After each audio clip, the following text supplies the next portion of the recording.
Welcome everybody back to Friar Talk. Hope you guys are having a great Thursday night.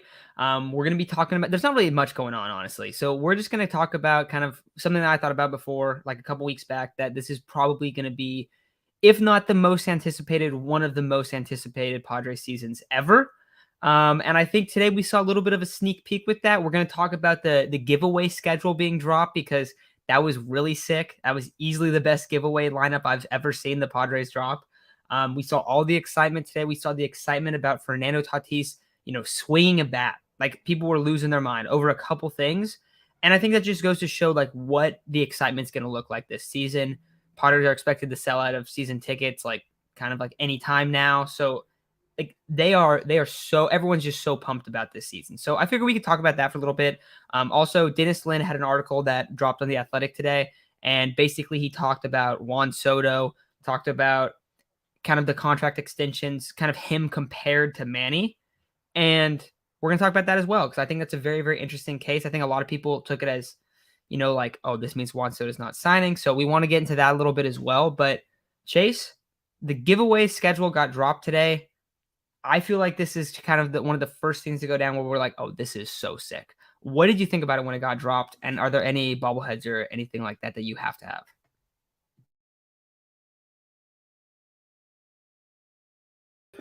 Muted. The Dawn and Mud bobblehead. Like, I need that. I know Isaac is feeling the same way. Like, I need that Dawn and Mud.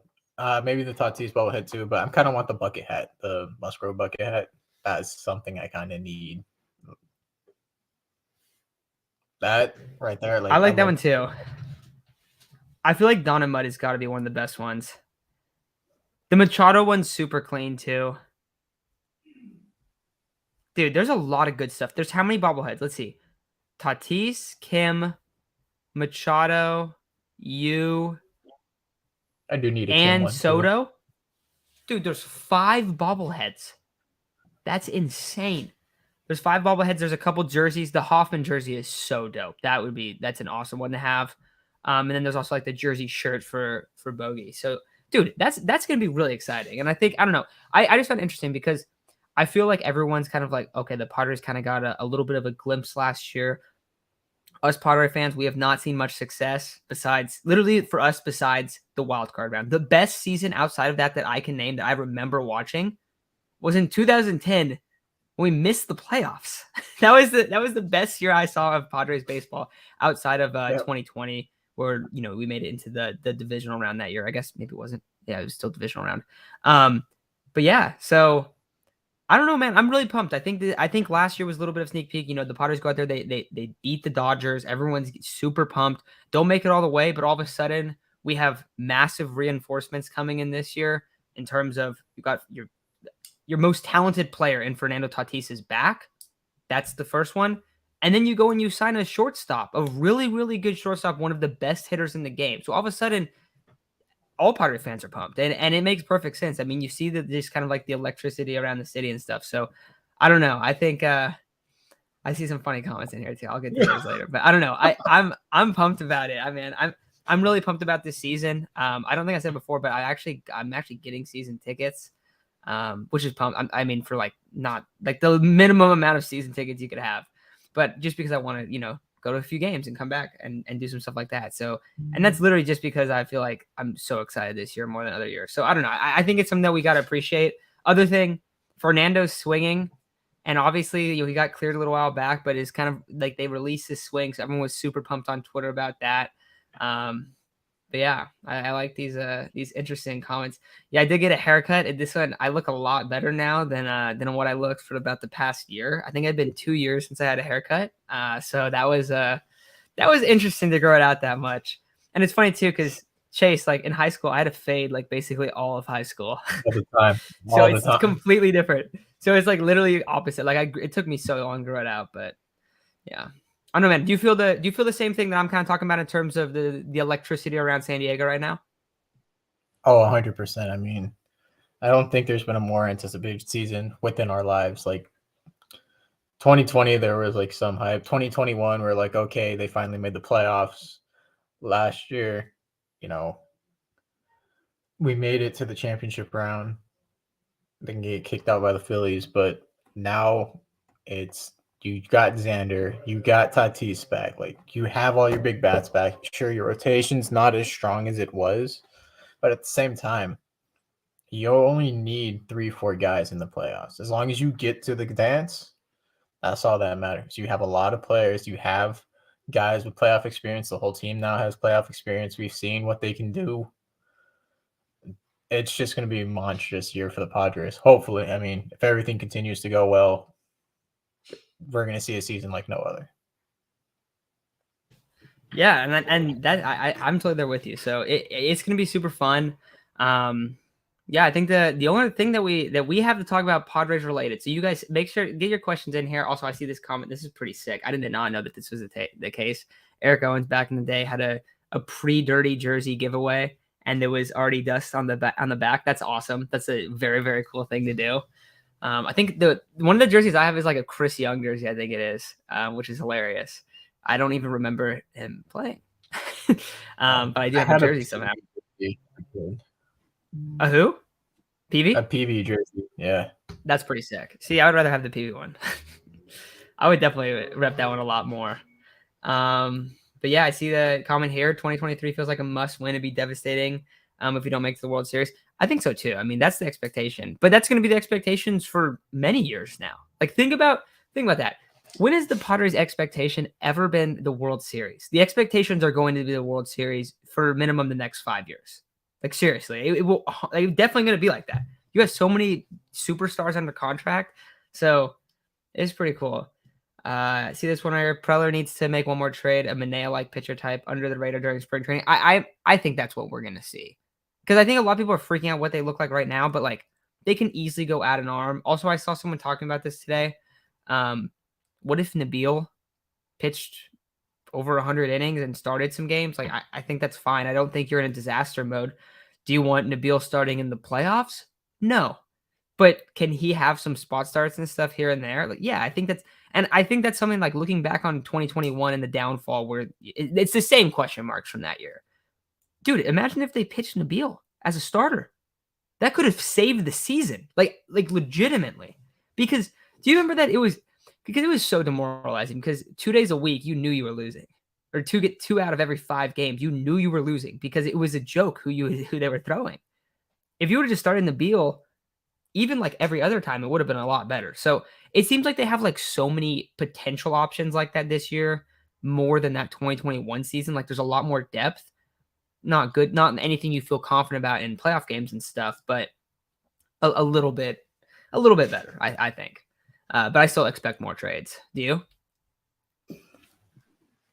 I expect a trade for a back end starter. I wouldn't really consider anything else. I mean, there's always the chance where you trade Grisham and try to get some decent player out of it, and then you throw Tatis in center, and then you're like, okay, we're pretty solid. Maybe we throw Eggy out there in the outfield and see how he does, and he's going to be the fourth fielder, just kind of see how he does at the MLB level. But other than that, I mean, your most dire need is like a legit 5-starter, just because Nick Martinez is still stretching out to be a starter.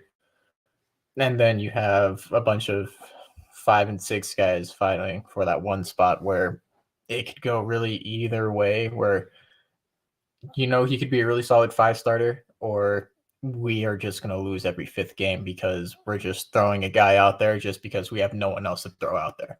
Like, I wouldn't mind giving Reese Kinnear a chance, or Chris Matt, or Jay Groom, but at the same time, like, a Johnny Cueto at the 5 would have been really nice.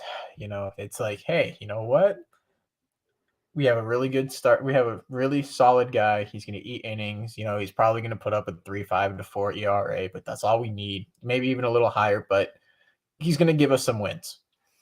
You don't feel as confident with Jay Groom, Reese Kinnear, and Chris Matt fighting for the 5th spot when Kinnear and Chris Matt really don't pitch more than 4, and 5 is really stretching it for those two. So, I mean, you can go, okay, we're going to piggyback for the 5th starter, but at the same time, that just means we're holding more bullpen arms. And if one guy doesn't finish their job and get through at least 3 to 4 innings, then it's just a bullpen game all over again. So you kind of need that designated starter. Yeah, I'm totally there with you. Uh, I gotta ask you this, and I know you're gonna get upset, Chase, but I've been thinking about it more and more, and I know they're gonna do it. So maybe I've just accepted the fact that it's gonna happen. But I am starting to come around to the idea of Morahone being a starter, and I know that you probably are so upset right now. But hear me out, because I completely understand where you're coming from. He always gets hurt. He always gets hurt. But I feel like there's some guys that just takes till they get a little bit older. And with this team, with the bullpen already being pretty damn good right now, I like the idea of him potentially turning into a starter because of how absurd he could be. Like that's the only reason why. And so I'm starting to come around on it. I know he's probably gonna get hurt again, bro. Like that's the problem. That's the problem. But like there is a risk to reward aspect in that I think the Padres are probably gonna say we're gonna go the riskier route that could potentially be insane. So I'm not like 100% off the board. Like he can be a starter. Like it could be a whole age thing where, when he reaches 24, 25, he can be a full-fledged starter. But he's not 24, 25. He is legit our age, if not a little younger, I think. Like build him up for a couple of years. Like let him be like a middle reliever for the next year, maybe two. Like let him go through a full season of pitching in the big leagues before you try to throw him out there as a full-fledged starter. Get him out there as a middle reliever. Give him, okay, you're gonna go 2 innings this relief appearance and maybe 3 the next, and you know what, maybe you didn't look too well that time. We're gonna go 1, maybe 2 innings for the next time to see how you look. Continue building that way for the next year so that his arm slowly gets stretched out and not absolutely destroyed and requires Tommy John again. I mean, the guy's always hurt. He's always hurt with a shoulder injury after 60 innings. Throwing him out there to be a starter is going to be doing the same exact thing. So build him up slowly. I mean, look what the Dodgers did with Urias. He wasn't a full-fledged starter. He made the league at 1920, but he was pitching from the bullpen for 3-4 years and maybe making an occasional spot start before he went out there and pitched 160 innings. That's the way you should do it. No, yeah, I agree with that. I think that's super fair. I just kind of wondered just because it does like make sense from like where their roster's at. That's why they'd want to do that. I also see comments think the six man rotation is a fantastic idea.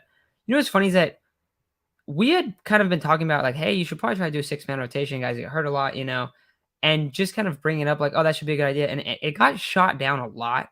I noticed like a lot of people were like, oh, it's just not like it doesn't work. And a lot of the reason that we said is that you don't even have to do it all the time. You just have to do it sometimes. And that's what they did last year. And that was huge. And maybe that's part of what they're thinking this year.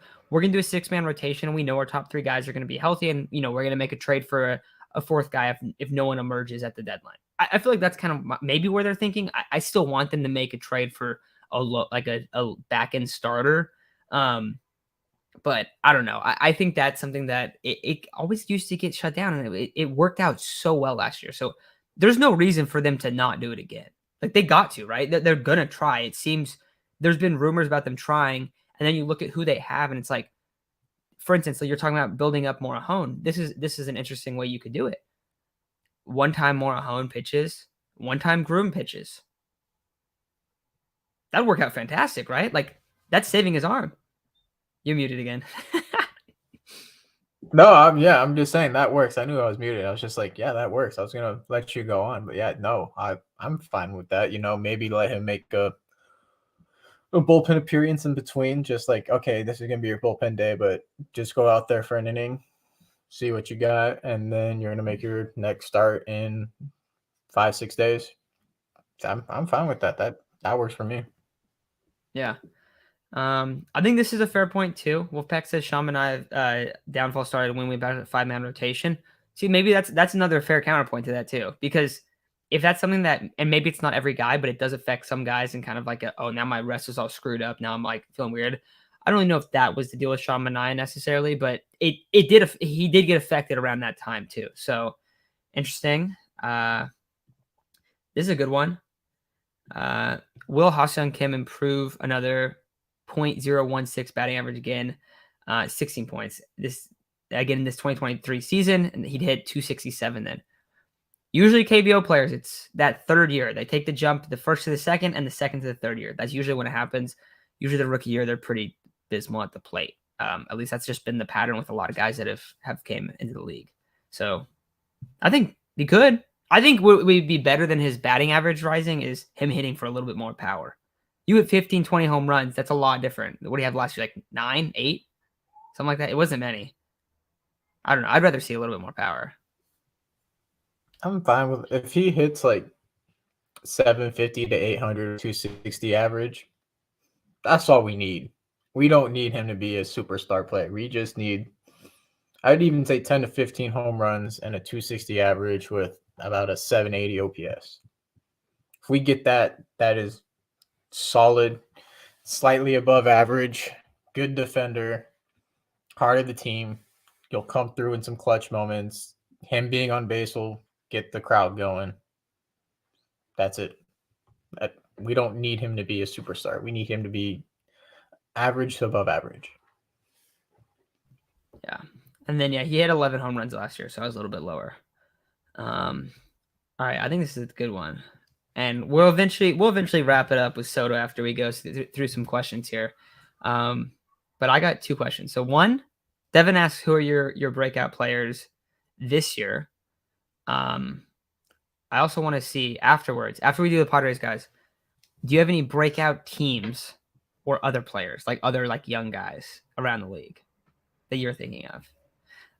But also for the Padres, breakout players, I know a lot of people say bounce back, but I definitely think it's more of a breakout. It's probably Trent Grisham, right? Because you take a couple months out of Trent Grisham's career and he's not had a good career. Like offensively, he's been bad. He's been fantastic from a defensive standpoint, 2 Gold Gloves, but he needs to break out, not necessarily bounce back, in my opinion. He never had a true breakout season. His breakout season was 2020. And even then, at the end of 2020, he was slumping. I want to say it can't be. Like, just get him some reps and see what he can do. But, god damn, the Padres hate rookie catchers. I'd say Aggie in like a small way. Like, he could potentially come up and be a formidable player. That's kind of a breakout. Not really. I feel like it's more like guys like on the team. Robert Suarez. I think that could be a great answer there because you look at his broke out at the he end was last year too.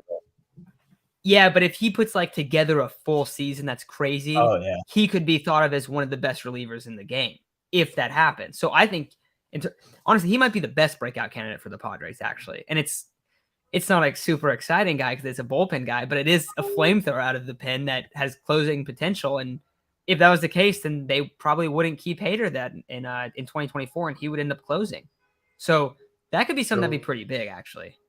Would you consider Nick Martinez to be a breakout candidate? I don't think I would, just because he did start last year and he did pretty good until he got a little fatigued.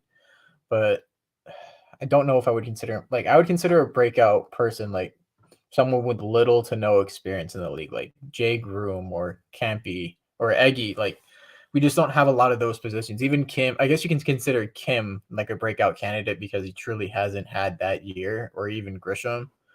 But outside of those guys, it's not really looking like any sort of true breakout player for the Padres. I mean, I think Jay Groom, if he earns the 5th spot, could have a breakout year, depending on what he looks like. And like the rest of the guys, I would consider more bounce back. Like Nola would be a bounce back candidate. Grisham would be. It could be a coin flip for him. Like, it could be either bounce back or breakout, depending on what he decides to do. Around the league, Adley Rutschman as a breakout candidate. I know he's ended off the year solid, but give him a full. That man's about to go crazy for the Orioles. Oh, he's probably one of my absolute best breakout candidates. Maybe Wait, Cabrera on you cut out on my end. Who did you say on the Adley Orioles? Rutschman.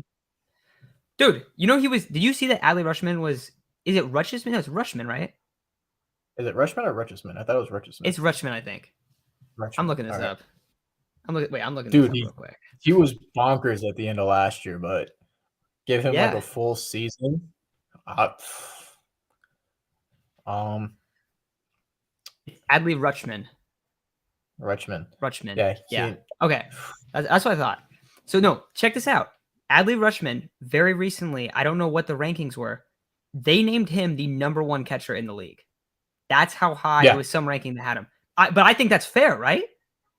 Like he's worth the hype. he should Did you be see an the Orioles absolute. record with and without him? Yeah, he's an absolute monster behind the plate, and he's an absolute monster in the batter's box. Like I want to see a full season of him starting. That would be absolutely crazy. The other one, I would consider Edward Cabrera from the Marlins. I know he's had like 30 starts in the league, but to give him a full year, we'll see if he has that ace caliber pitching style. If he does, then his market goes way up and his value goes way up, and it kind of hurts us. But at the same time, you know what you want.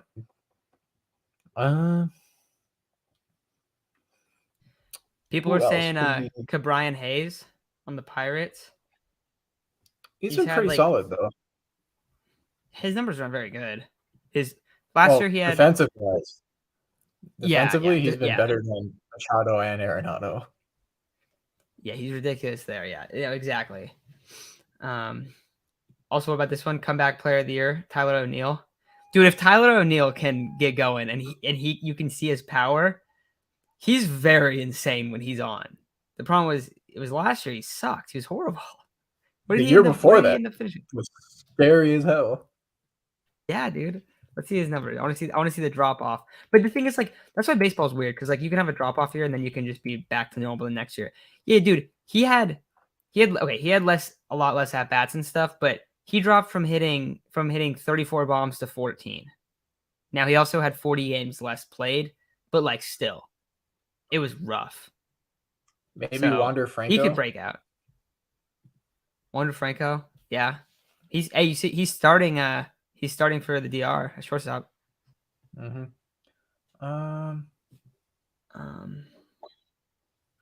Would love to trade for the Orioles first baseman Mountcastle. I've seen some people like that.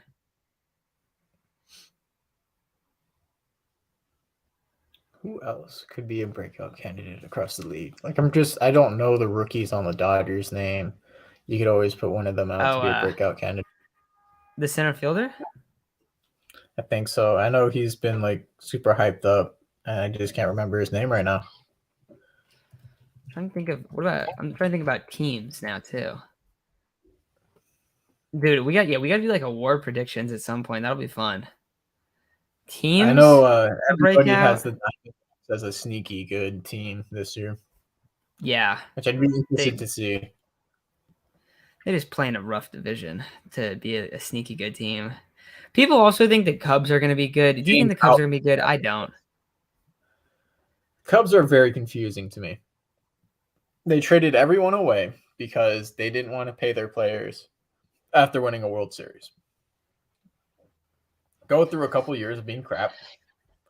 Or not crap, but decent teams. And then they're like, okay, you know what? It's time to fully rebuild.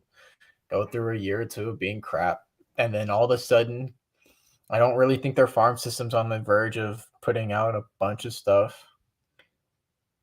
They went and signed a couple large contracts and hope for the best. I'm very confused by the Cubs. I don't. It's like the Rangers, but worse. Because they didn't get good enough players, right? Rangers, like the timeline doesn't make sense. Yeah. No, that's what I'm saying. I think the Rangers will be good. The timeline doesn't really make sense for either of them, though. But like the Rangers added a lot, so if those guys are healthy, they should be able to compete, right? But for the Cubs, it's like, why are you trying to win? You just said you didn't want to win, unless you really didn't think. Like, I guess their core wasn't that great anymore. To be fair, like that's part of it. But still, it's just kind of weird how they're they're kind of going about it. We'll see though. We could just be totally wrong, and they could end up being pretty good in a couple years too. It's just odd. It is very, very strange. God, I'm forgetting. He's a Tigers pitcher, I believe. Is it Miz? Casey Miz? Something like that? No. The hell is his name? I remember he just went number 1 overall after having a freaking phenomenal college career. Yeah. He Vargas. could be a breakout. Vargas He isn't doing just Dodgers. yeah, Miz. It is Miz. Yeah. Miz? Yeah. If you look like at his stuff coming out of college, he was freaking ridiculous. Yeah, Casey Miz, I was right. Dude, that man was. Yeah, he didn't pitch last. He must got hurt last year. But the year before, he pitched 30 games, 3.71 ERA. As basically a rookie. He pitched a little bit the year before, but that's pretty solid. He could be But a you said his breakout stuff is candidate. nasty. His stuff is crazy, dude. He has the nastiest splitter. Like coming out of college, he was ridiculous. I'm kind of like the guys I want to see come up are just like a few years away, like Jack Leiter. I wonder what Kamar Rucker will do. Yeah. Like Drew Jones. Dude. There's so many guys I want to see come up. There's some sweet players coming up. Dude, and the young core of the MLB is also insane. Oh. Tatis, Acuna, Franco. I don't know if you can consider Shohei Soto, Rosarena. Freaking ridiculous, dude. Albies. Yeah. Yeah. Austin Riley. Jordan's still pretty young. Rushman. We're just talking about him, bro. He's up there. He deserves it. Maybe we haven't seen it enough, but eventually. No, there's a lot of guys, and we're definitely missing a bunch of guys too. All right. So you bring up Soto a little bit. You talk about some young guys, right? Juan Soto. So report comes out today. I see some people talking about how he's gonna have a great year. I think he is gonna have a great year.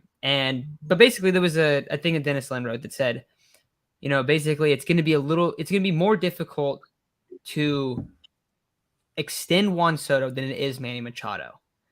That's more of what he said. Now the public took it as Juan Soto is going to be super hard to have a contract extension with.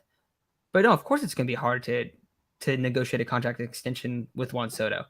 He's going to get probably the biggest deal in MLB history when he gets that deal, and a bunch of teams are going to be willing to pay him. So he could test for agency. He could do that. So like, I don't think there was really like that much news in that. Like it was just like, yeah, of course, because they view Manny Machado as a sure thing for a contract extension, and they don't view that as Juan Soto is, because it's going to be super hard to sign him. They're expecting a monster year from him, and they're expecting a monster year from Manny. But the difference with Manny is that Manny's hanging out with Peter Seidler and designing the clubhouse for the team for the future. Like Manny's made it clear that he wants to retire a Padre. He wants to be a Padre for the rest of his career. So that's the difference. Is like Soto could go somewhere else and have a legacy somewhere else. It's not going to be as big of a deal to him. Whereas Manny's like, I've decided this is where I want my legacy to be. Does that mean that the Padres aren't going to get Juan Soto? No, definitely not. It just means that they're going to have to break the bank to get him, and he's going to want a lot of money, and his market's going to be massive as well. So I don't know. I didn't feel like there was that much that was said even. I still feel like it's the same thing that we've been saying, that Manny Machado was a lock to get an extension or re-sign or do whatever, and Soto's not. But the Padres still want to keep him, So I don't know. I didn't think it was like that crazy. No, I agree with you. We've always talked about it. Like, yeah, Juan Soto is going to be really hard to extend. The entire MLB wants him. Like even the Nationals, the guys who gave him up, they still want Juan Soto. However, you get a 2-year break from Soto. You get quite the prospect haul that helps advance your timeline of, okay, we're no longer rebuilding, saves you a little bit of money.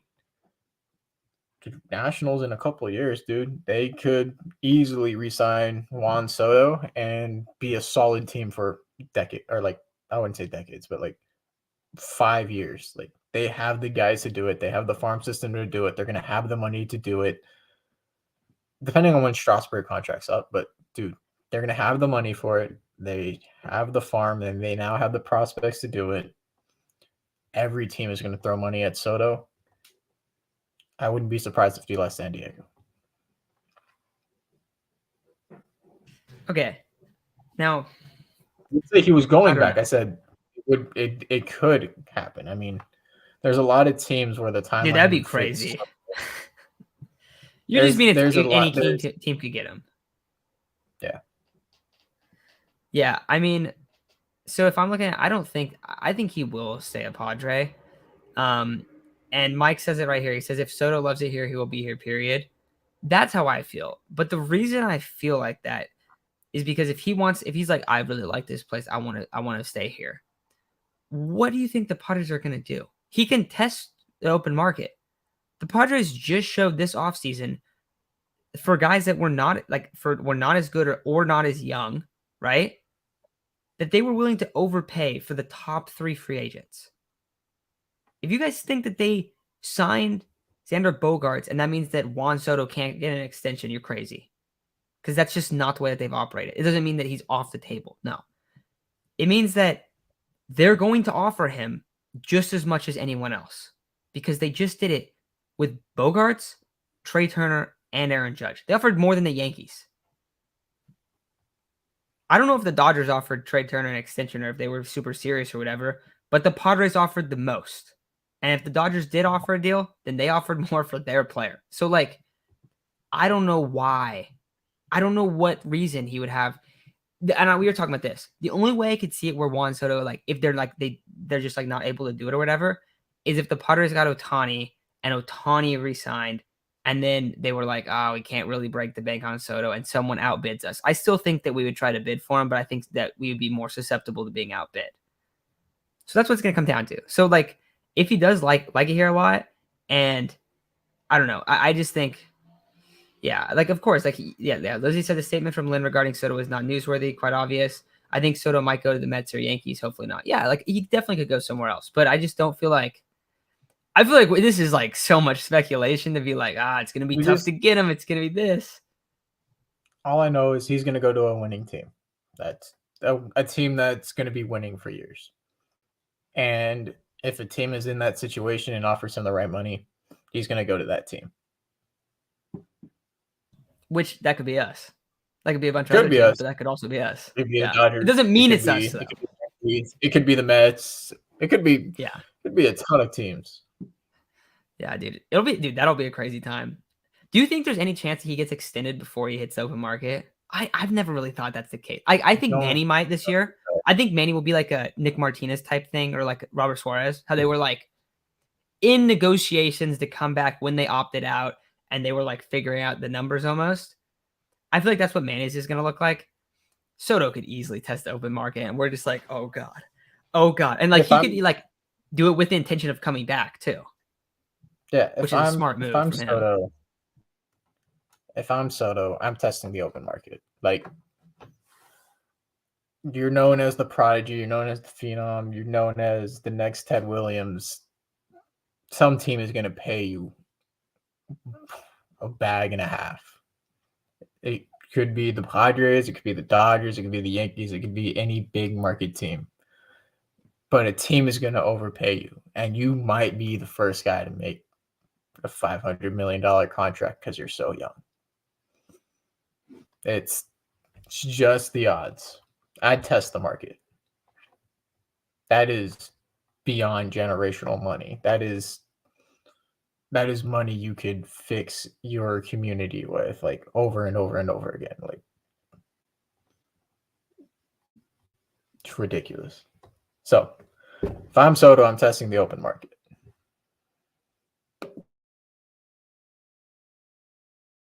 No, I agree. All right, guys, do we have any other Padres-related questions? We're going to talk about NFL playoffs for a little bit before we wrap up. But I want to see if you guys have anything else. I'm looking up in the... Yeah, if we make another deep... This is more on Soto, but if you guys have anything. If we make another deep playoff run, I can't imagine him leaving. That's from Kyle. That's kind of. I mean, I could still imagine him leaving, but I think it becomes harder to do that. I definitely think that's the case. Goofball says Manny hates the Dodgers too much to leave. I think Manny loves San Diego too much to leave. I think it's more like that. He also does hate the Dodgers too, but like, I don't know. I think it's both of them. What else we got? I don't know too much about Angel Felipe other than what you were mentioning. It's just one of those things where we've seen a couple guys 100 miles an hour, but if they don't know where it's going, it's really hard to fit them into the bullpen. Like Ray Kerr was supposed to be this next shutdown reliever. We got him from the Rays. He throws 100 as a lefty, has pretty good off speed. Comes up to the league and it just doesn't translate. Then you have guys like Emmanuel Clase and Andres Munoz, and it does work. It's going to be hit and miss. It just depends on if he can get his location down. Because when you're throwing 100 miles an hour, you got to get it across the plate to be effective. Yeah, dude, we've seen a lot of guys like that. But there's a reason why guys that throw such high velo are so coveted. You know, like there's a reason if it worked. I mean, we see with Suarez. Look how long it took him. It took him a while to figure out location, and now he's a stud. Like it takes a while, but dude, I mean that'd be cool. Wow, Matt says he's 100 is low for him. He's around 102 regularly. That's insane, dude. Oh, what was the dude? We traded him to the Nationals in 2021. He threw hard as shit, but it was so all over the place. He was in our farm for a little bit. He pitched for us, tiny bit, like a couple games. Oh, Someone in the chat has to know this one too. The right-handed guy that threw like 3/4 sidearm. Not Susanna. Not Susanna. Mason Thompson. Devin's got it. Mason Thompson.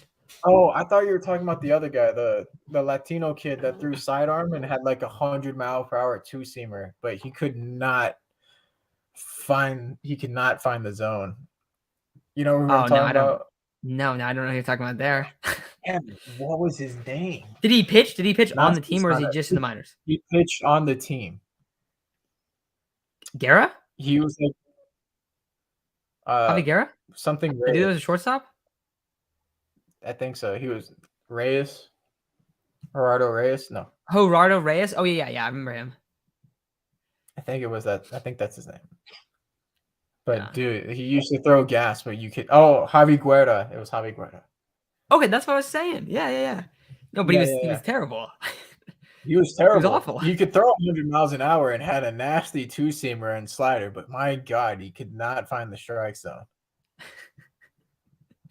Yeah. All right. You want to talk about these NFL playoffs? I see this comment. I know weird. Ren says Bengals over Chiefs -5.5. 49ers over Eagles. I'm taking, dude. My parlay is Chiefs win, Niners win. No over unders. I don't want to. I don't mess with them, bro. I'm done with that. I hate over unders and spread. Yeah, the spread, dude. The spread's that number for a reason. All right. Yeah, like, just think about it. How many times have you barely lost, and then how many times have you won the backdoor cover? Not very much. How much time have you been on the side of the backdoor cover? It never happens. But no, I like money line only. So that's what I'm going with. I think, dude, I think it's actually a pretty good bet. Let me see what the regular lines were. I had them. Oh, I don't know where they are now. I exited out. I think it's what the Eagles have to be the favorites, right?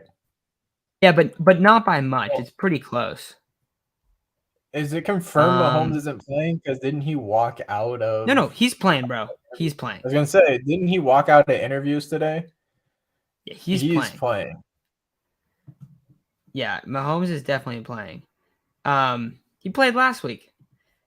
Yeah, the Chiefs are -1, and Philly's -2.5. I'm a little surprised that the Chiefs are favorited, right? Like, just because Mahomes so banged up. Like, I'm still taking them. I think they're going to win.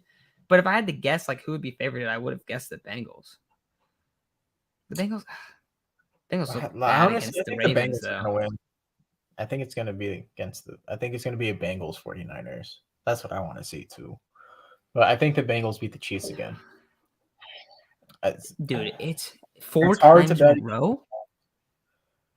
Dude, it could just be 4 in a one of row. those. It could be one of those things where the Bengals own the Chiefs, and 4 times in a row is. At what point do you say the Bengals own the Chiefs? Okay, the Chiefs. I see people talking about this right now. The Chiefs' defense is trash, but the Bengals' offensive line is so They didn't depleted. have They 3 lost like 2 starters, more right? starters. They lost another guy. I think they might be missing like all of their start. I gotta look this up. I don't know. I haven't kept up with it. I know that they're missing at least 2 3. I guys. know they're missing 3. I'm pretty sure Last someone week they probably got hurt played at the beginning without of year 2. starters. Without 3, I think they lost another guy. So they might be missing 4 right now. I don't even know. They're missing a bunch of their O line, and also anytime like when your O line is not in sync, or like you just plug a guy in and it's like, oh, we're just gonna put one guy in here, it completely screws up the O line. Like a lot of times like having your guys consistently healthy is huge. Like even if you're dropping off in performance, if you have a couple weeks, your O line can still be all right. But if you lose something, like I don't know. So and I still, like think it's a flip of a coin for both teams. If Joe Burrow's O line comes back, then I think Bengals can win it. yeah. Mahomes is very limited because he can't move around in the pocket because of his ankle.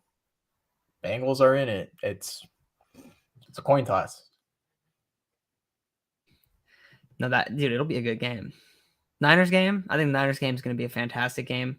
I said this before. I think that dude, I've been saying this all year. The Eagles have the best roster in the league. However, as a Niners fan, you look at the matchup and you go, the Eagles don't have their worst position unit is their linebackers. If you're the Niners, what is the position group that you want to suck on the other team? Oh, just so happens to be the linebackers because you literally just carve them up. That's so ideal. And then also for the Eagles offense, one, Jalen Hurts hasn't been very good under pressure. Now he hasn't been under pressure a lot because his offensive line is fantastic. But Lane Johnson's banged up, and the Eagles' whole offense is predicated on being able to consistently run the football to have 3rd and short, which is the same kind of deal with the Niners. But the Niners' defense is far and away the number 1 run defense in the league. Like, so it's a good matchup. Which I mean, I still don't think like they're gonna run away with it. I think it's just gonna be such a good game. I think both of these games are gonna be really, really good. I'm pumped, dude. I guess we say this like all the time. I was having this conversation earlier, but like I feel like this week is like one of the best championship weekends, like projected to be, that I've like watched in a while. But I don't know. Maybe I'm totally wrong because I was told It's it's always like that. all the top teams. It's all the top. That's teams. what I think. Yeah. It's the 2 like top offenses and defenses, and one of the 2 of the top offensive and 2 of the top defenses in Eagles and 49ers, and then you have 2 of the best offenses in the Chiefs and Bengals going at it. It's going to be a high scoring game for the Bengals and Chiefs, and it's going to be a low scoring game for the 49ers and Eagles. But still great football either way. Yeah, it'll be fun.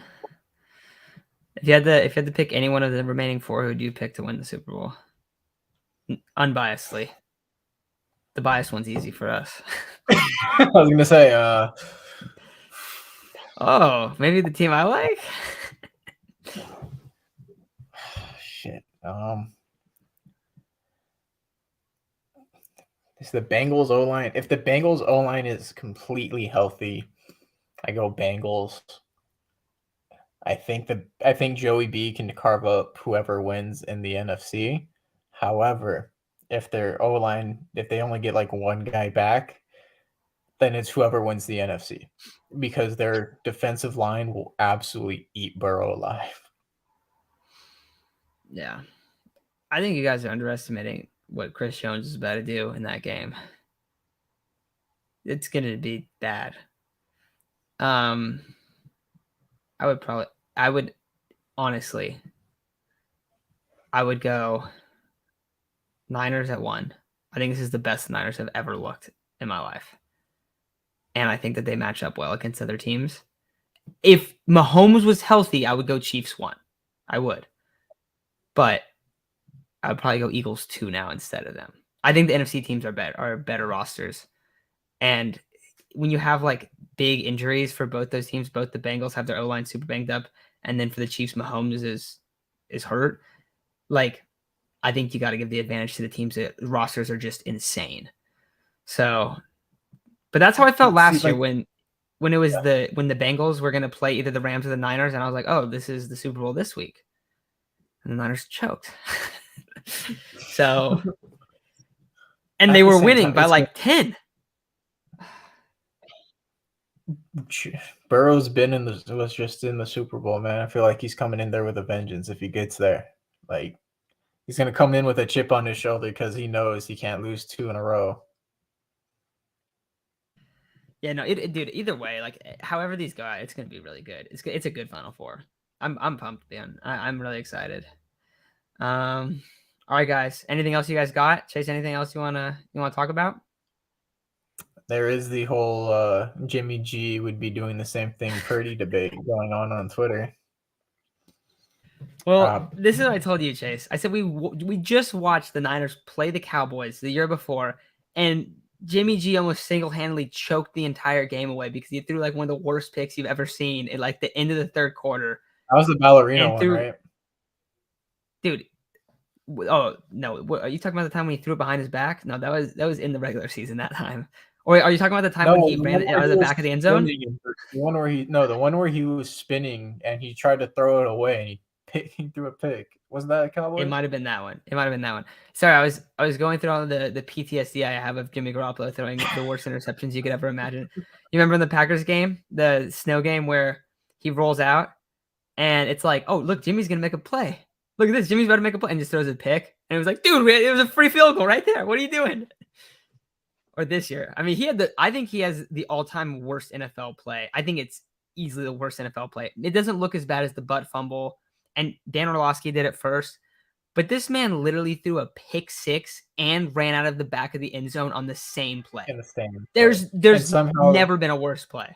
he saved himself from a worse play by running out at the end zone. I don't think I've ever seen a quarterback do something worse.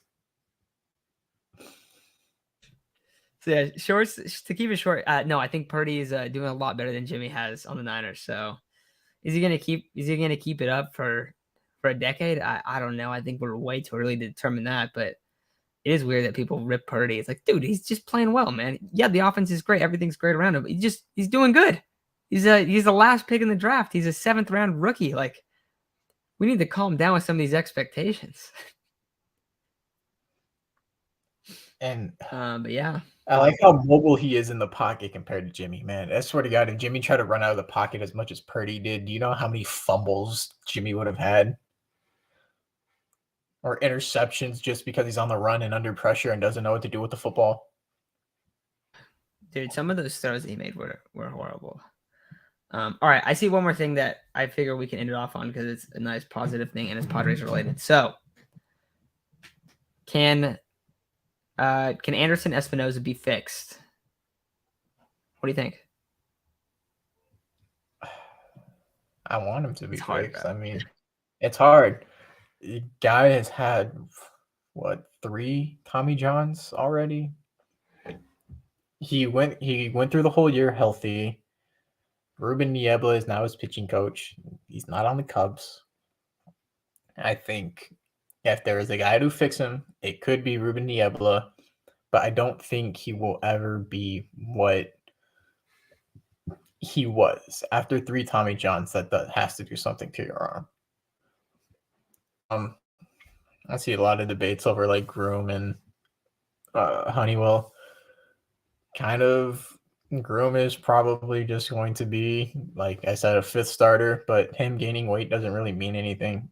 Guys put on weight for a whole multitude of reasons. It could be muscle, it could be fat, it could be anything. Like, doesn't mean he's going to be less of a pitcher than he is because you put on weight. We've seen big guys pitch. I mean, look at Bartolo Colon, look at CC Sabathia. I mean, the size of the pitcher doesn't really matter if they can throw 100 pitches in a game and keep a steady velo. That's all that matters.